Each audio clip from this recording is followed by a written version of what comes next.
Good afternoon, everybody. Welcome to the show.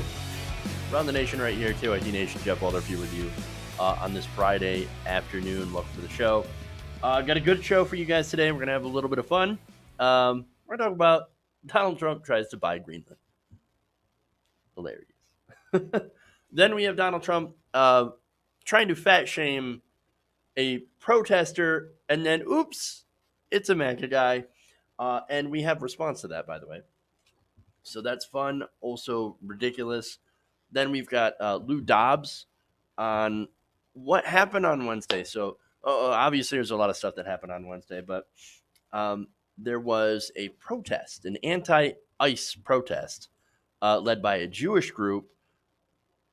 And that, it went pretty poorly, especially for the ICE agent and for some of the protesters. So what we have is we're going to talk about Lou Dobbs' reaction to that and why it's terrible. So we'll talk about that. That's fun. Not fun. I'm sorry. What's fun afterwards is the internet versus Ben Shapiro. I know everybody's talked about it already, but I want my chance to talk about it because someone who actually was poor for quite some time, I find his advice a little terrible. So I want to talk about that. And then finally, Bernie Sanders is asked about Israel's basically rejection of allowing Ilhan Omar and Rashida Tlaib to be able to actually go into the country. And I love the reaction. So good show today. A lot of interesting stuff to talk about. But before I get into it, I want to please ask you guys to please like and share the stream if you haven't already. That helps us out, helps get more viewers. Of course, more viewers is obviously a good thing when you have a show. I mean, it helps us spread the message and get the views out and people enjoy the live stream. I'm not sure why, but you guys really like to enjoy the live stream, so I encourage it. Please like and share. Okay. Anyway, so that said, before I get into the show, into the stories, I want to thank some patrons, patreon.com/TYTNation. It's another way that you support the show. I want to thank Mark Davis, John Fenner, Ron Richardson, Suzanne Figs, and Loretta Keene. So thank you to those patrons, patreon.com/TYTNation. That's you can support independent progressive media and keep shows like ours going. All right. Anyway. Oh, and I want to thank a new member, Maureen Hogan, by the way. And so you can sign up as well to support the show through the YouTube memberships. So you hit the join button. So again, that helps us out. Okay, anyway, moving on, let's dive right in.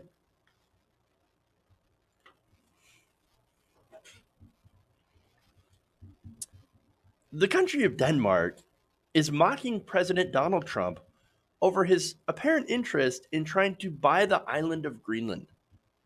I kid you not. Now, the Wall Street Journal first reported on Trump's desire to purchase Greenland on Thursday night. According to Rebecca Bauhaus, Trump has repeatedly expressed interest, with varying degrees of seriousness, and that's always fun, in buying Greenland, asking advisors whether it be feasible and directing the White House counsel to look into it. Come on. Look, I thought you can't be serious, right? I saw this article and I'm like, the Onion's working overtime. Now, look, I understand that the Onion has been having a really, really hard time the past 3 years and probably a little bit longer since Donald Trump even announced his candidacy. I mean, because right now it feels like we're living in satire. We're living in the kind of world where the Onion doesn't really have a whole lot to work with. Man, they've already done everything that's insane. How much crazier can we go and still be somewhat believable? So, but no, I saw this and I said, there's no way this can be true. No way. Why would Donald Trump, why would the U.S. president want to buy Greenland? Especially considering how it's not actually green. It's covered in ice. Iceland is green, Greenland is ice, right? I don't know if he knows that. And I wouldn't be surprised if he doesn't know that because Donald Trump is not a very stable genius. He's not a smart person. So, but no, it turns out this is totally true. Totally true. The Washington Post, which cited two people with direct knowledge of the president's directive, reported that Trump's request had both bewildered aides, some of whom continue to believe it isn't serious. However, they also noted that Trump has been mentioning it for weeks. It's almost like he's like, can we buy Greenland? No, I'm serious. Can we buy Greenland? I mean, I'm not entirely serious, but Greenland. I mean, we should totally ask, if we could buy Greenland. Now, either this is the most epic running gag ever, and if so, that would actually humanize Trump quite a bit, and I would give him a lot of credit. Or, what's more likely, the whims of a mentally disturbed man-child. Now, the Post did report that it was, quote, unclear why Trump might want the United States to buy Greenland, though his administration has identified the Arctic as an area of growing importance to U.S. national security interests. Okay, well, say that's true, right? That it is important to our national security. Well, good news. We already have a military base there. In fact, it is the Thule Air Base, and it is, in fact, the U.S.'s northernmost military base in the world, located just 1,500 kilometers from the North Pole and about 1,200 kilometers north of the Arctic Circle. So guess what? We already have a presence there. Congratulations. So then why in the world would we even try to offer to buy the entire island? And by the way, it's not like it's uninhabited. It has about 50,000 people, about 56,000 people living there already. So those are Dutch citizens. That's insanity. And again, they're Dutch citizens because it belongs to Denmark. So now the way that they have it set up is pretty interesting.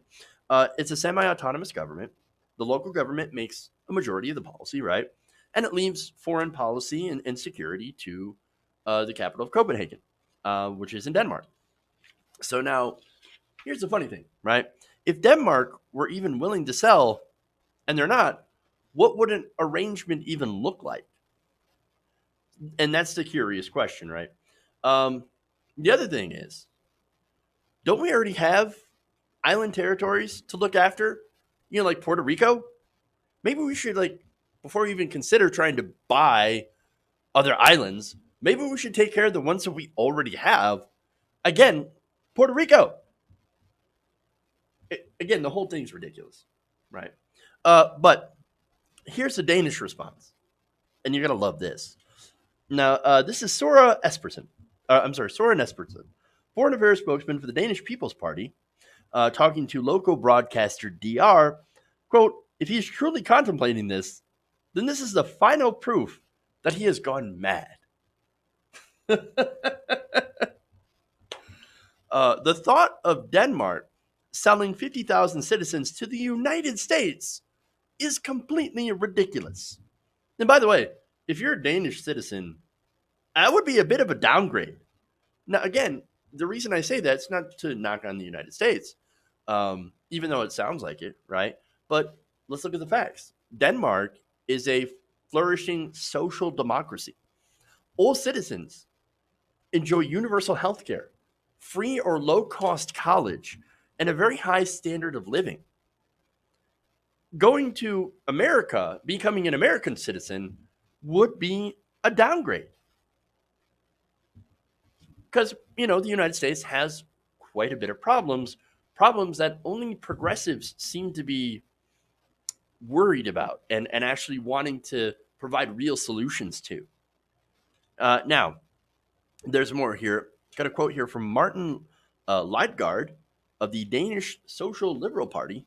He says, we're talking about real people, and you can't just sell Greenland like an old colonial power.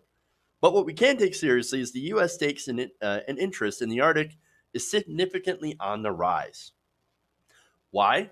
Well, there's only one reason why the U.S. would actually want more of a stake in the Arctic. Oil. I mean, look, here's the thing. Climate change is wiping out ice in the Arctic as we speak, right? Now, instead of saying, hey, let's do something about that, let's actually put a stop to that, do a Green New Deal, encourage all the other countries around the world to adopt cleaner energy, and stop putting so much carbon into the atmosphere. We're not doing that. No, no. Um, what he has is likely people in his ear saying, "Hey, man, look, if the Arctic melts, then that's going to make it easier us to forget the oil." And so, look, this went from fun, of course, to absolute disaster, as usual with Donald Trump. Now, some of the good news here is that Greenland, obviously, they're not in favor of this. Neither is Denmark. So, buying Greenland, totally out of the question. In fact, you have Aja Shemnitz Larsen, or Asia. I'm not sure how to say that name. I'm bad with Danish. But this is the Danish MP from Greenland's second largest party. IA told Reuters on Friday that she sure a majority in Greenland believes it is better to have a relation to Denmark than the United States in the long term. Again, unfortunately, that's true. I love this country and I love America, right? And I'm fighting to make it better, as are most progressives, right? But what Danish person would ever consider wanting to be an American citizen? I mean, think about it, right? We have, and I don't, obviously I don't speak for all Danes, right? But I would think that a majority of Danish people would rather stay in Denmark than become U.S. citizens. Why do I say that? Well, it's because right now you have a mass shooting basically every single day. You have a lack of universal health care. You have a giant right wing fueled hate movement and an idiot president who thinks he's king and can just buy islands willy nilly. I mean, if you were somebody overseas in Europe, would you want to come over here? Unless, of course, you're incredibly wealthy. The answer would probably be no. Okay.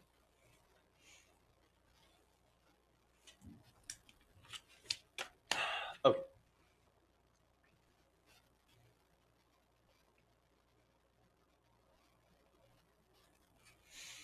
Oh, it's like the worst picture. Okay. All right. That guy's got a serious weight problem. Go home, start exercising.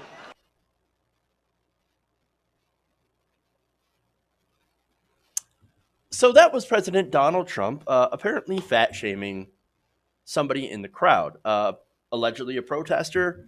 Oh, well, it turns out might have actually not been a protester.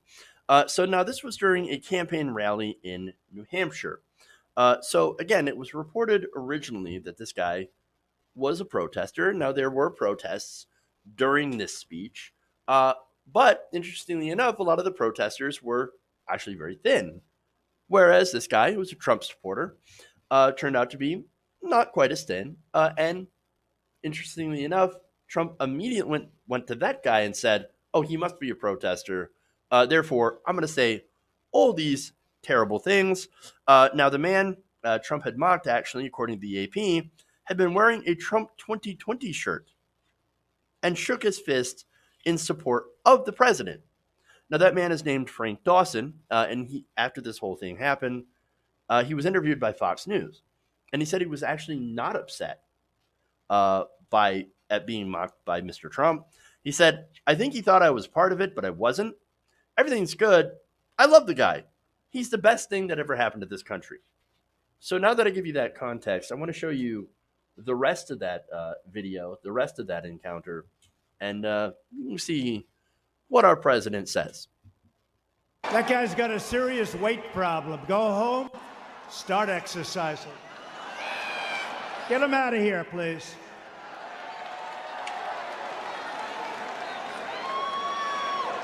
Got a bigger problem than I do. Got a bigger problem than all of us. Now he goes home and his mom says, "What the hell have you just done?"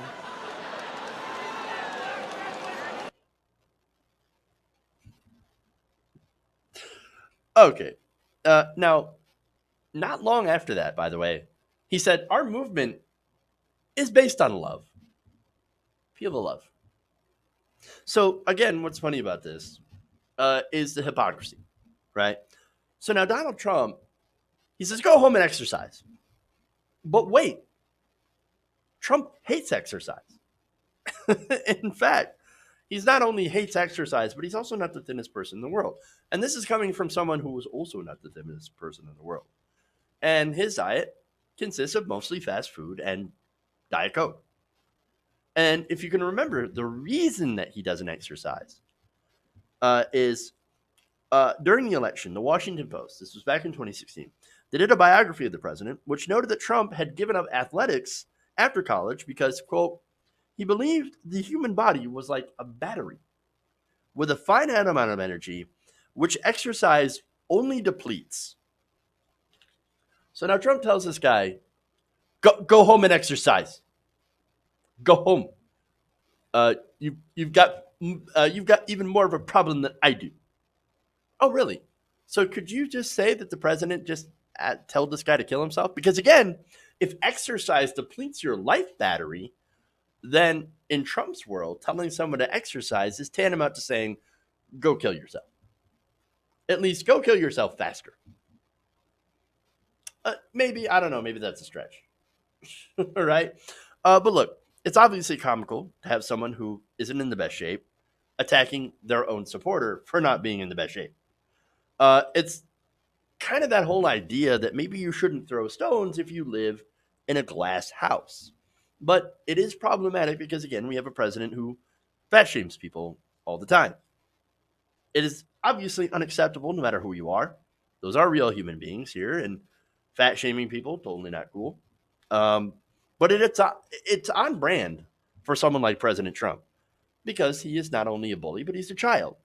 And he's that rich frat boy that picks on others because at the end of the day, he's deeply insecure about himself. That's why he's got this need to mock and to shame others, especially for their weight. Now, again, he's called women, a lot of women, fat. Alicia Machado, former Miss Universe, by the way, he called her Miss Piggy. So that's just one example, and it's not the first time, it won't be the last time, because as I said before, he's a deeply insecure man-child with no self-awareness. And that's who these people support. And by the way, Mr. Trump's aides had tracked down Mr. Dawson's contact information, right? Again, this is Frank Dawson, was a man who was mocked, a big Trump supporter. And so Trump, get this. So he knows he did wrong. So he calls up Mr. Dawson and left a voicemail. During that voicemail, he did not say the words, I'm sorry, or I apologize. So again, he fat shames someone. He doesn't say I'm sorry because he's incapable of saying I'm sorry. But he said he didn't mean to refer to Mr. Dawson and thanked him for his support. And so basically, if it had not been that person, if it had not been a supporter of his, he 100% backs his own statements, his own fat shaming. I mean, like, hey, if it wouldn't have been the guy that I supported, totally would have fat shamed him, even though I myself am pretty overweight. That's who these people support. Again, you look at this guy, they look at this guy, I should say, and they think, nope, he's a guy. He's my guy. I love what he does. I love what he says. I love that he makes fun of people. I love that he makes fun of disabled people, like he did to that New York Times reporter. I love that he makes fun of women, calls them pigs and dogs. I love that he makes fun of fat people. That's my guy, which is kind of ironic coming from a generation that would always tell us, when we were kids, hey, if you don't have anything nice to say, then maybe you should not say anything at all. The hypocrisy, man. Okay.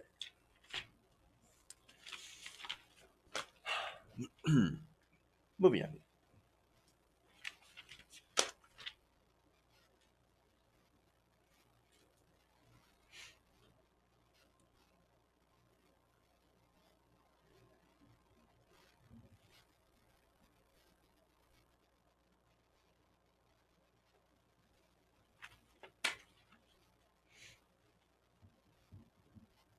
And I know that it must just gladden your heart to see a bunch of demonstrators at a immigration customs enforcement facility blocking the path of a guard and then are complaining about the fact that he sought to do what is within his rights, which is to proceed to park his vehicle and go to work.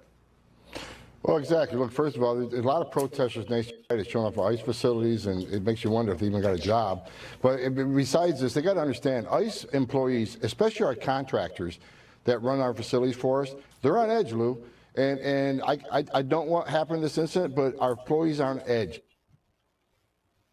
So that was Lou Dobbs with former ICE director Thomas Homan, basically saying, "Hey, man, look, hey, our agents, they're on edge. So if they decide to run over protesters, well, they're completely justified."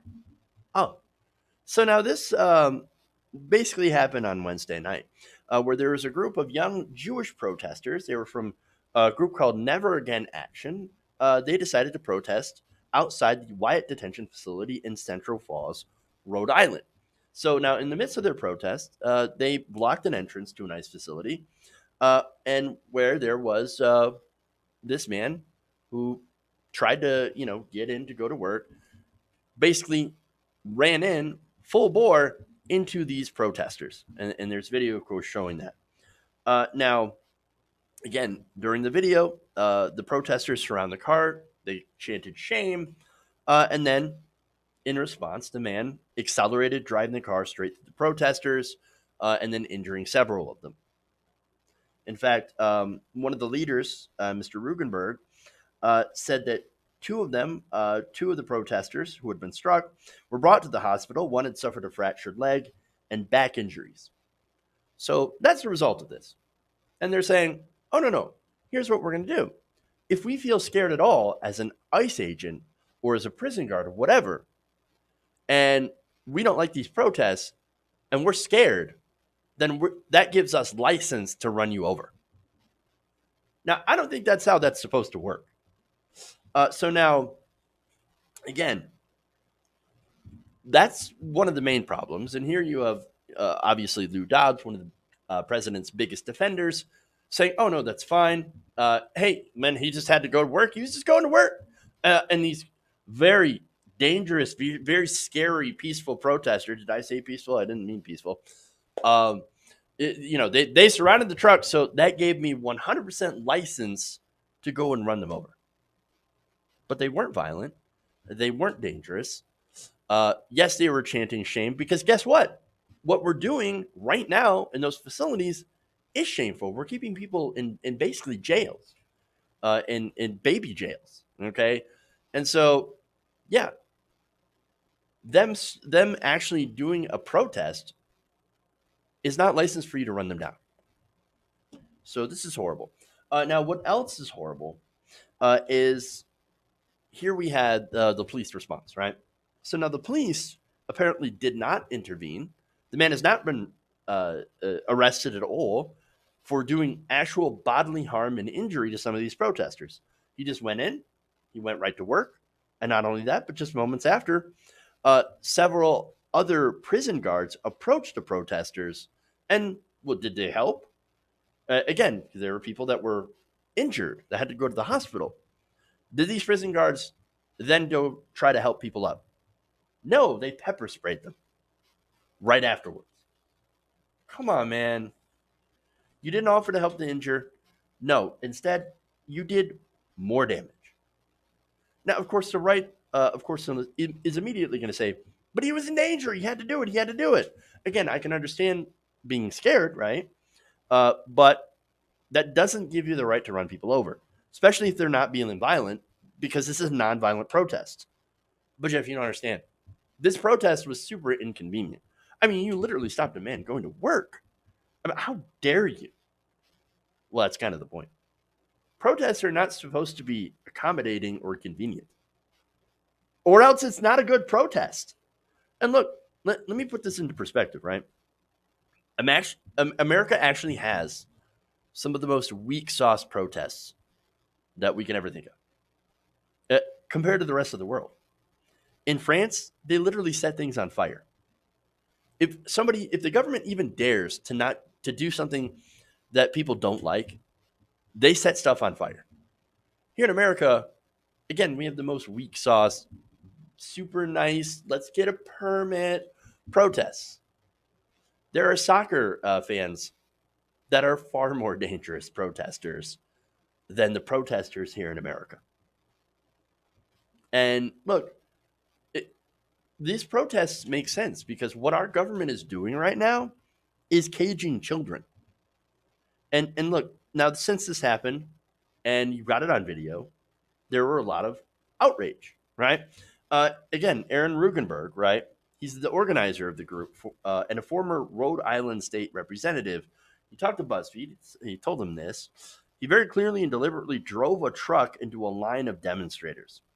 For all we know, he's there now working with complete accountable authority over immigrant detainees. He said if they're willing to do that to us, we can't imagine the violence the ICE detainees behind those walls may be subject to every single day. And that is, look, that's a great point.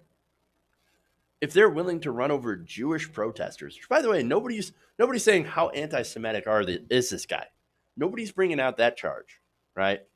But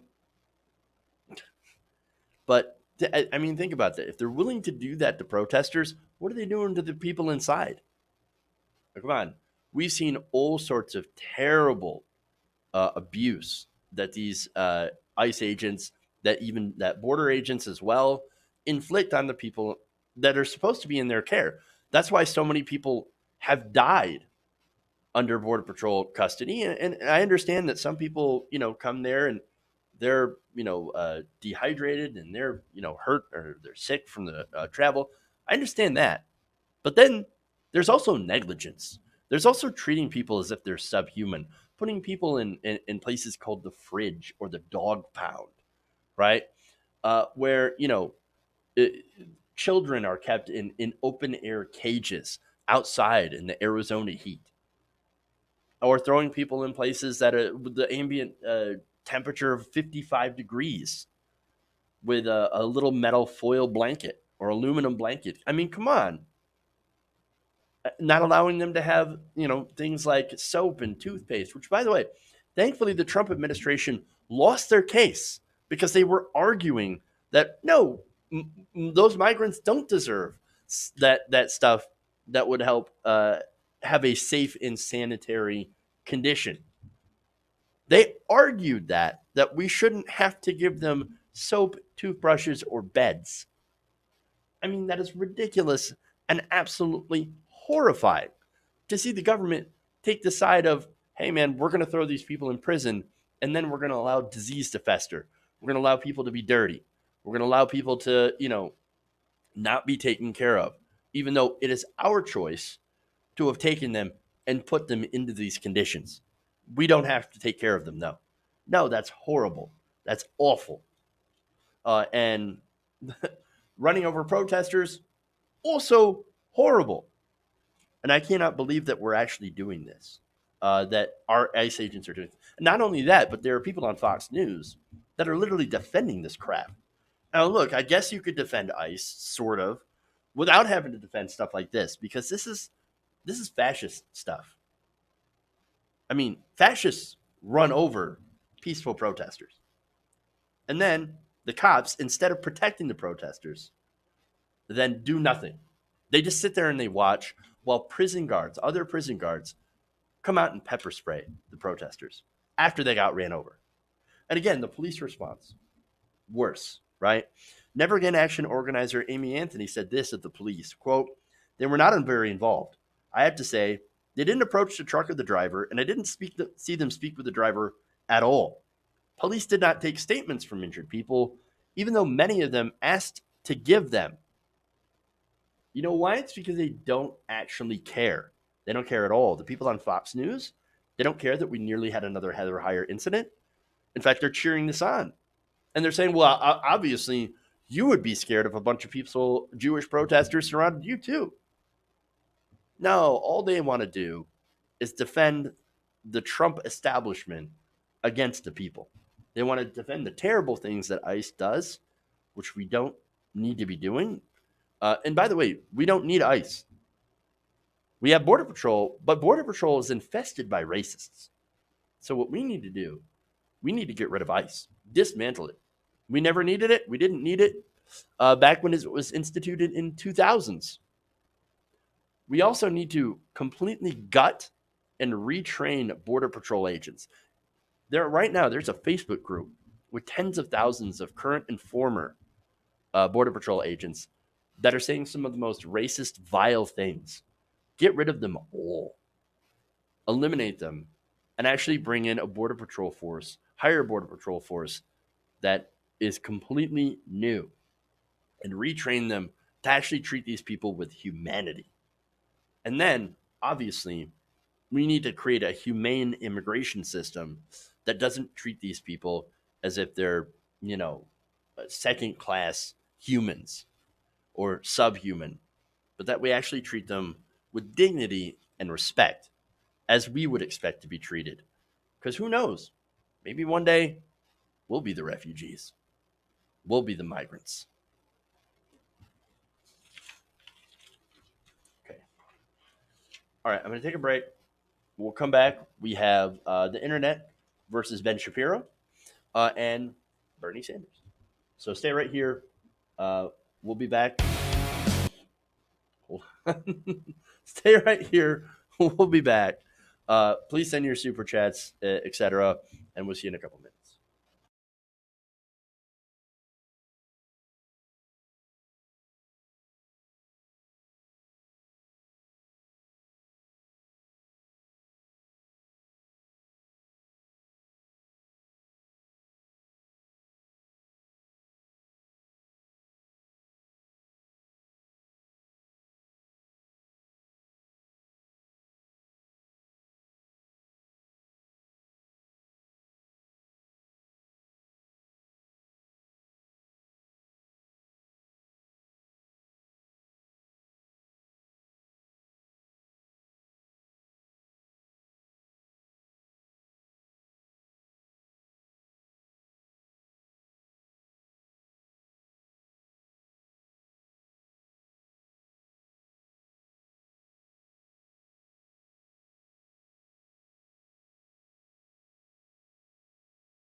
Welcome back to the show. Run the Nation right here, TWT Nation. You have Faller here with you. Okay, so I've got some great comments from you guys that I want to read. We'll start with some member comments. Actus Magus says if the so-called agent was on edge and afraid, he could have thrown it in reverse and got out of there. Oh, but you understand, the most important thing he had to do was get to work because those immigrants, those migrants, they're not going to torture themselves. You see, so obviously he had more important things to do. And on my point about the detention facilities and protest, Actus Magus also says if the left was like the right, we'd have armed militia storming these detention facilities, gunning down guards, and setting the prisoners free. And so here's the thing, right? So that made me think, right, that, look, I say a lot that the right loves to use projection, right? And so whenever they say, oh my God, these protesters, they're so violent and they're so scary. And so I had to do it. I had to just run my truck right through them. It makes me think, well, that's because that's what you would do. But see, you think that we are the same way that you are. You think that we're the violent ones. You project that upon to us so that you can feel better about hurting innocent people. The worst that happens, for like somebody who's against the left, is they get punched like Richard Spencer, which of course I'm against violence. I'm a pacifist, or they get milkshaked. And so that's the worst that the left brings to bear. Whereas the right wing, again, right wing terrorism is literally the most dangerous kind of terrorism in this country right now. The most amount of people have been killed by violent right-wing extremists, people who are anti-government, people who have purely political motives going after people, Latinos, specifically in one of the latest mass shootings. Of course, I don't even know because there's been like 3 mass shootings since that we don't have as many details on, or that might or might not have been political. But when it comes to right-wing extremist terrorism, it is actually far more dangerous than anything the left can come out. The so-called environmental left-wing terrorists, right? I mean, they might go and, go through and free a zoo, free all the zoo animals. Whereas the right, unfortunately, people end up getting shot. And so that's the difference. But we've got more comments here. Member Sarge Tech says 24 immigrants have died in ICE custody during the Trump administration. That is a fact. And then finally, some non-member comments here. Jonathan Androsek says, but the right says we're only supposed to protest in a manner they find convenient. Now, how funny is that? Absolutely true, though. And then Eldritch David says, kind of reminds me how when cops say if they felt scared for their safety, but they shoot someone in the back running away. That's another great observation. And finally, one thing about me. Libertarian Jibber Jabber says, not a super chat, but you rock. Quality content, and you're funny. Well, thank you very much. I appreciate that. Okay, so now let's move on. Let's get into Ben Shapiro, the story, not into Ben Shapiro. Okay.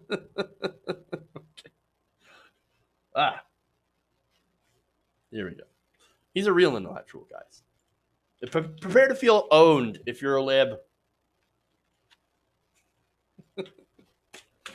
Okay.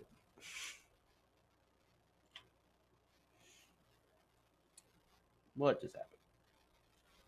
I'm having a hard time with the buttons today. If you had to work more than one job to have a roof over your head or food on the table, you probably shouldn't have taken the job that's not paying you enough. That'd be a you problem. So that was Ben Shapiro telling people who are underpaid to just not work. Because being choosy about jobs is something poor people can totally afford to do. So now this was on Ben Shapiro's show on Wednesday, and he was talking about the figures of people having more than one job in America, and he was basically trying to disprove it. So now that's fun, right? Because what he's doing, or what he's going to do, as I'm going to show you, is make a very elitist, smug little argument about how, people working more than one job, not really that big of a problem. I mean, and if you're working a job, as he says, that doesn't pay you enough, just go get a new one because it's your fault if you're not getting paid enough. In fact, let me give you the full context of what he actually said. Take a look. It is not true that the vast majority of people in the United States are working 2 jobs. It just is not true. According to the census statistics, a small but steady number of American workers have more than one job because either they need extra income or because they want to gain more experience or explore different interests.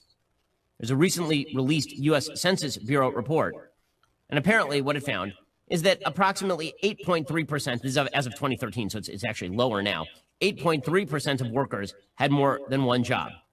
That was as of 2013. It's a lot lower now.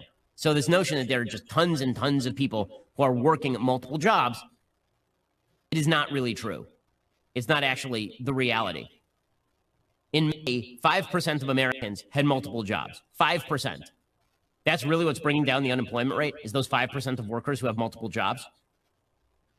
Okay, for all of the talk about people working at Uber, it's held to that range actually really since 2009. It's always been a very, very low number. So this, again, is just a lie. It is also this bizarre idiocy that you can dictate to the economy what the economy ought to do. Okay, so, I always find it amusing where I when I listen to Ben Shapiro, I think, is like the playback faster? Is it at like 1.5x speed? Is because it sounds like it. Somebody slow that guy down. And you know what? Talking fast apparently is what makes you sound really, really smart. Is if you just talk really fast and throw a lot of figures out. Okay, so one of the figures that he throws out was the 8.3%, right? Which he actually said, well, those are older numbers. It's about 5% now. Okay, well, let's look at the 8.3% first. Okay, so now that 8.3% was also cited in that same report as actually being about 13 million workers, right? So 8.3% equals 13 million workers. Now, it's a fun little tactic that people like to use when they don't actually want to say the numbers to actually try to minimize just how many people are working more than one job. You hear 8.3%, you're like, oh, that doesn't seem like that much. It's less than 10%.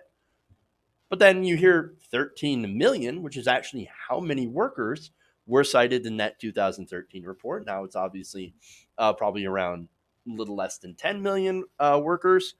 That's still a lot of people. That's still a lot of people. Okay.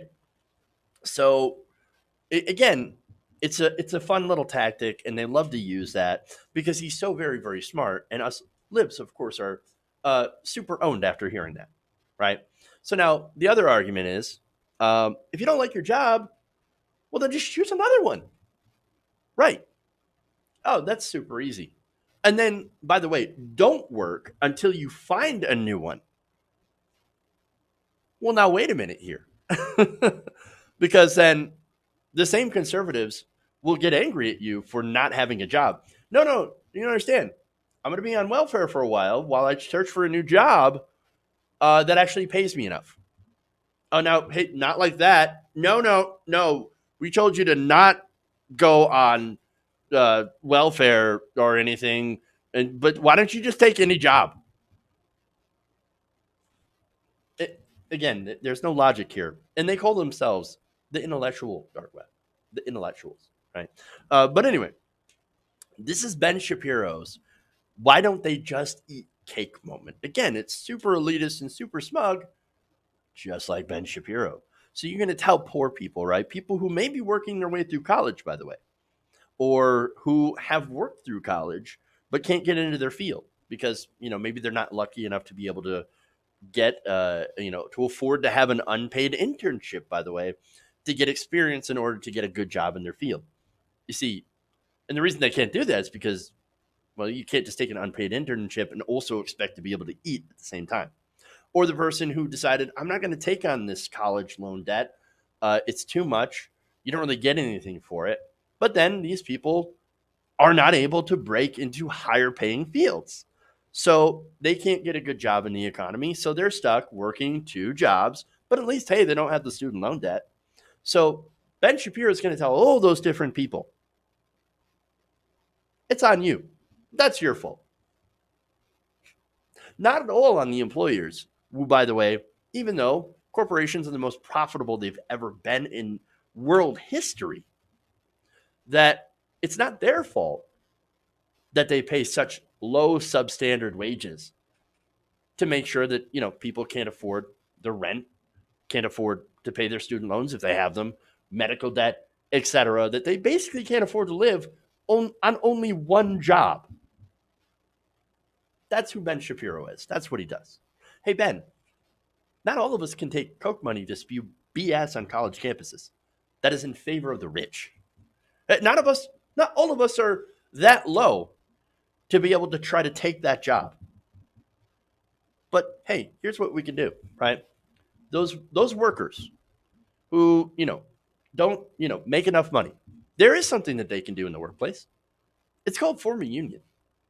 Now, that is one way that they can actually bargain for better wages. So instead of leaving the job to go and try to find that mythical better paying job in the same field, by the way, for the people who might not have the skills to be able to get those super high paying jobs in finance, etc., well, unionize.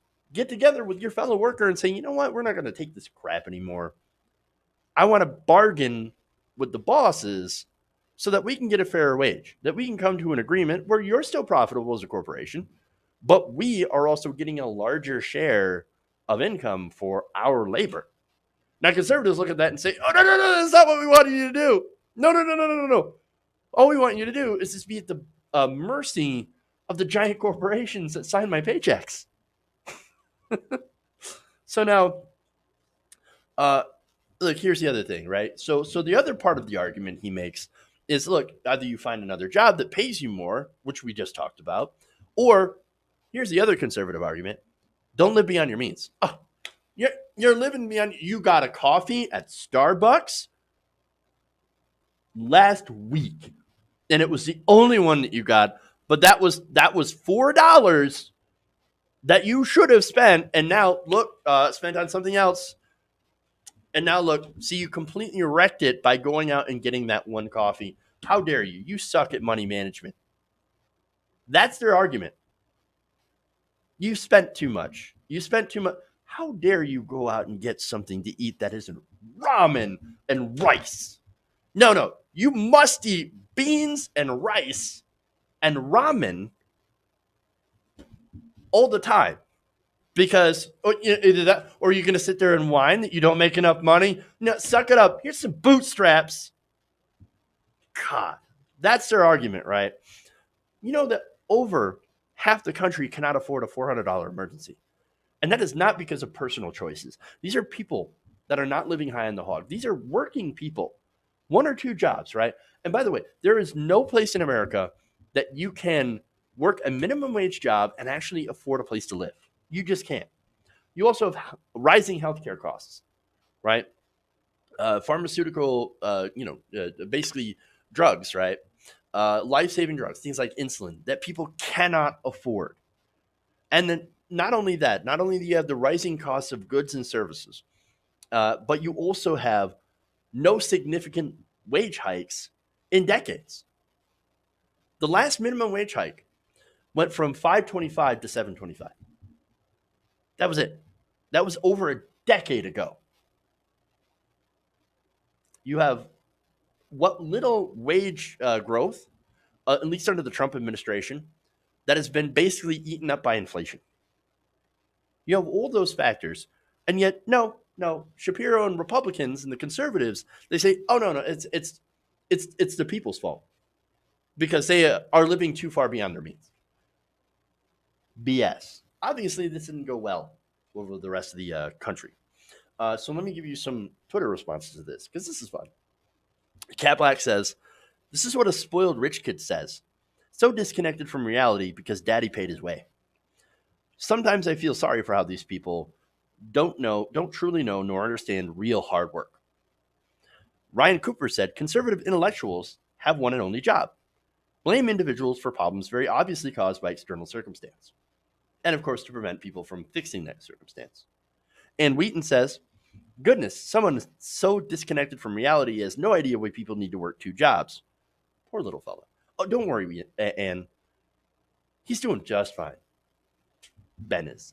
I mean, other than having brain worms that have eaten away, any cognitive ability of this so-called intellectual. Katika says, F off Ben Shapiro. My dad worked 3 jobs, full-time as a fire medic, which he was paid so poorly that the whole station qualified for welfare. But he refused and worked extra jobs. But he also worked for furniture, who hired fire and police. He also worked at a bread store. Again, F off. Now here's the other thing, right? Republicans say they love the military, right? Love the troops, respect the troops. An E1, which is your entry-level military person that signs up, right, into the Army, they get paid so little that they end up having to use food stamps. Now, I'm sure Ben Shapiro wouldn't tell that guy to go get another job or choose a different job, right? Like, hey, you military guy, if you don't like being paid so little, why don't you just choose a different job? I'm sure he would get right on that.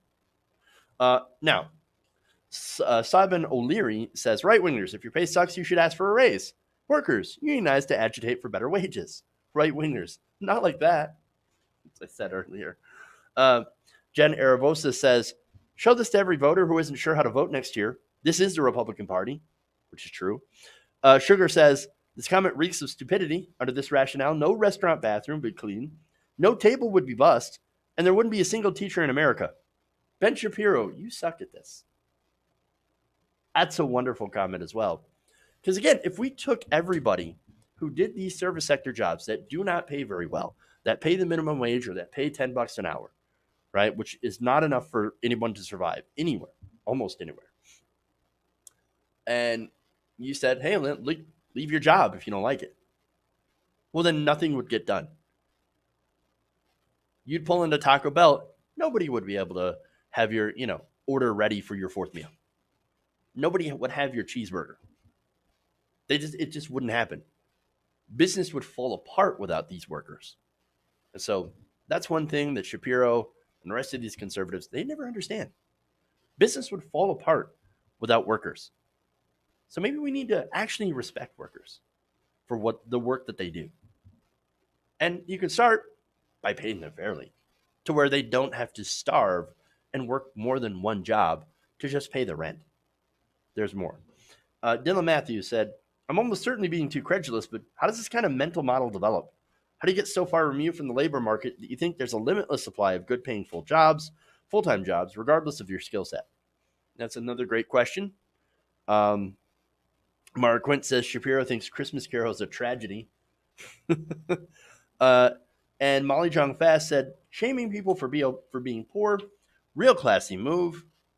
And there's plenty. But I'll end with Parker Malloy. She said, you heard it here first, folks. If you can't pay your bills with a single job, the answer is to not work at all, so you get one that pays more. This is a guy who thinks that people with waterfront property will be able to just sell their homes when sea level wipes them out.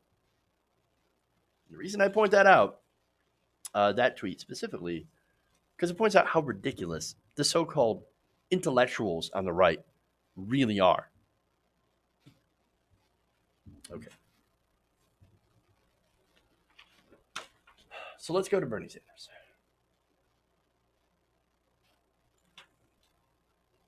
For our last segment of the day.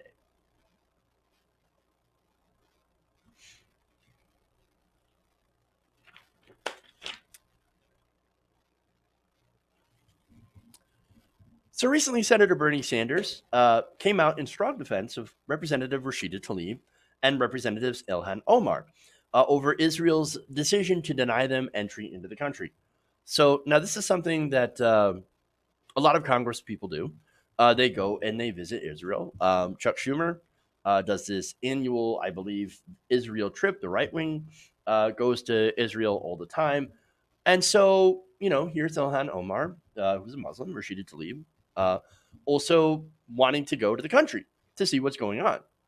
So now on Thursday, and by the way, it's because these two women are critics of the right wing Israeli government. So now on Thursday, President Donald Trump attacked Omar and Tlaib and pressured the Israelis to deny them entry.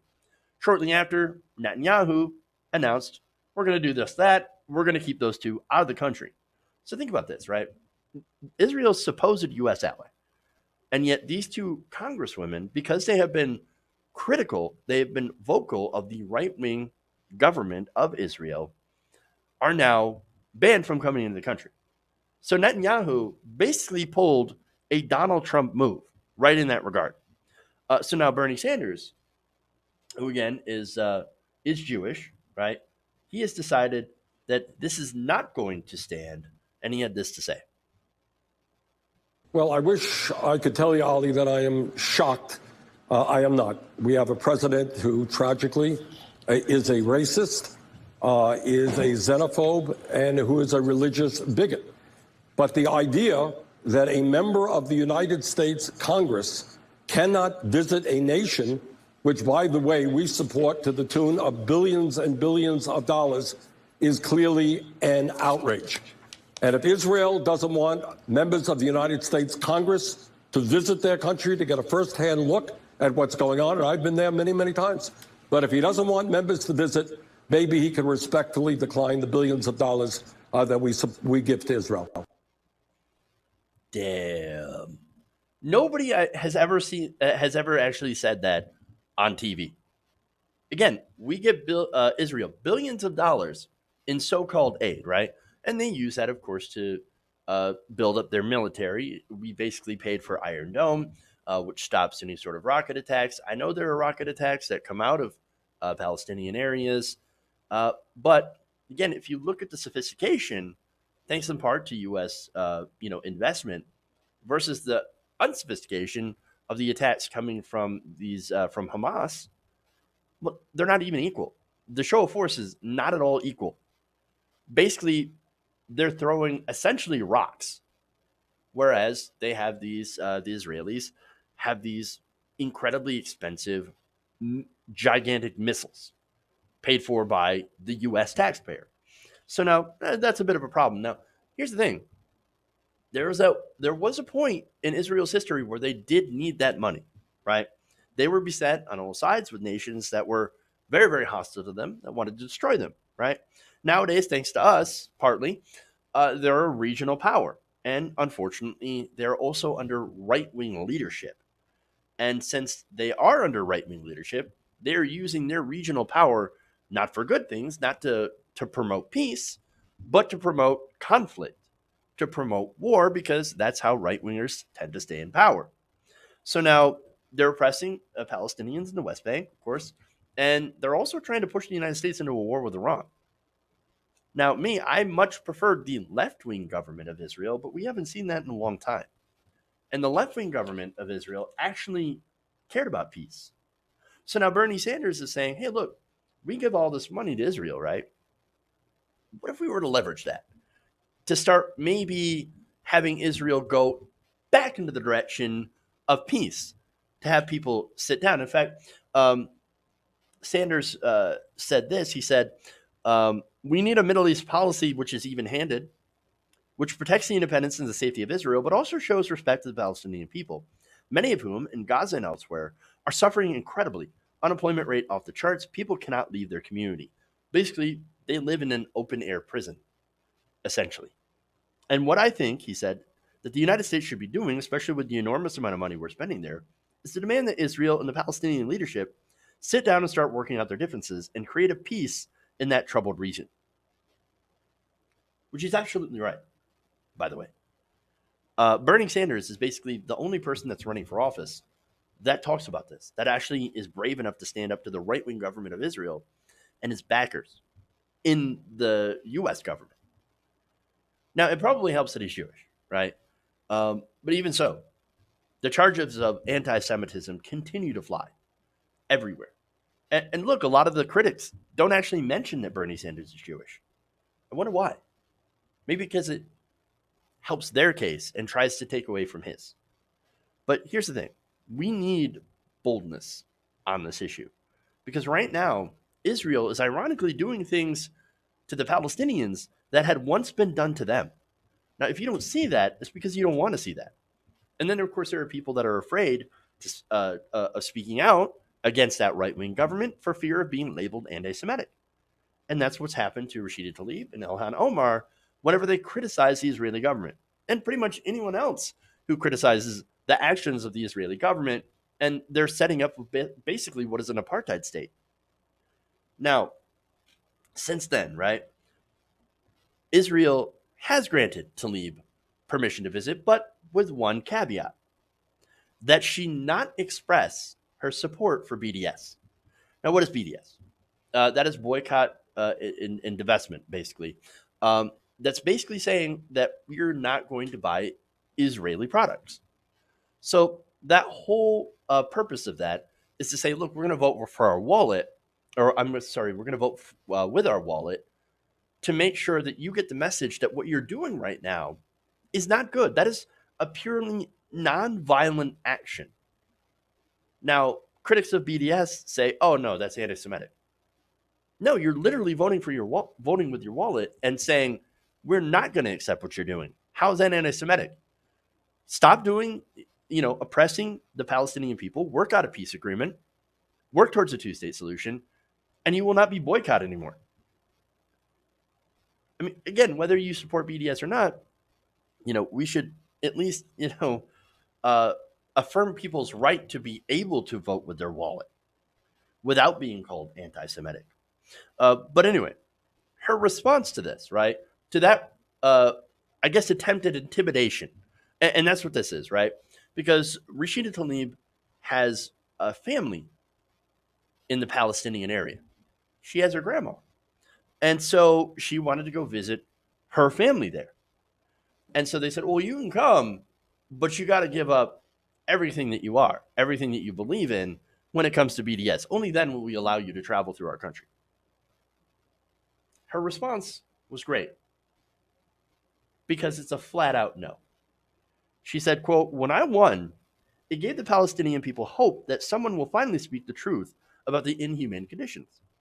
I can't allow the state of Israel to take away that light by humiliating me and use my love for my Siti, which is her grandma, to bow down to their oppressive and racist policies.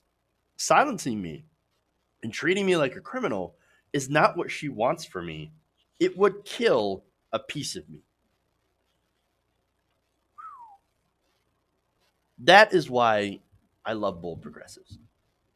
Again, most Democrats say, oh, I'm sorry, Israel. I'm sorry. I didn't mean it. I mean, please don't label me anti-Semitic. There's a lot of Jews in the United States that also do not see eye to eye with the Netanyahu government on this issue. There are numerous Jewish groups that right now are fighting and are saying, hey, we are not in support of what's going on in the Palestinian areas. We are not in support of this apartheid state that you have. We're not in favor of this. This is not what we stand for. And I'm glad somebody is giving them that voice and are standing up to this power, even though, at least in the government, it is extremely unpopular to do so. Again, you have AIPAC, that's one of the biggest donors to a lot of Democratic politicians as well as Republican politicians. They're an influence group. And what they do is they try to influence the government into passing, again, more aid to Israel, but also to defend when Israel takes these kind of actions that end up getting a lot of innocent Palestinian people killed. And unfortunately, that's what happens. And when you point that out, it is extremely unpopular in those circles. And the charges of anti-Semitism fly. But see, this is why Bernie Sanders and these progressives are real leaders. They're looking at this and saying, no, this is what's really happening. And I don't care what you call me. I don't care what kind of terrible things you say about us. We're actually working for the good of Israel and for the good of America and for the good of the Palestinian people. There's everybody that can win here, unless you're a member of a right wing that continues to use fear and violence and intimidation to continue to get votes and to get your way. This is why, again, I support Bernie Sanders. They will stand up and they will fight for the oppressed, no matter who they are or where they're located, because it's the right thing to do. And if the situation were reversed, if it were Jewish people being oppressed by Palestinians, we would be fighting the same fight. Because again, it doesn't matter who you are. If you're being oppressed unfairly, then progressives will always come to your defense. That's who we are. Okay. That's it. That's all I got for you guys today. Please like and share the stream. Please consider becoming a patron, patreon.com/TYTNation, or channel member, or buying some of our merchandise that we have on our Teespring store. So if you like awesome shirts, go check that out. See if you like it. All right, guys. Thank you. Love you guys. And remember, change begins with you. Good night, Nation. We'll see you guys back here on Monday around the Nation.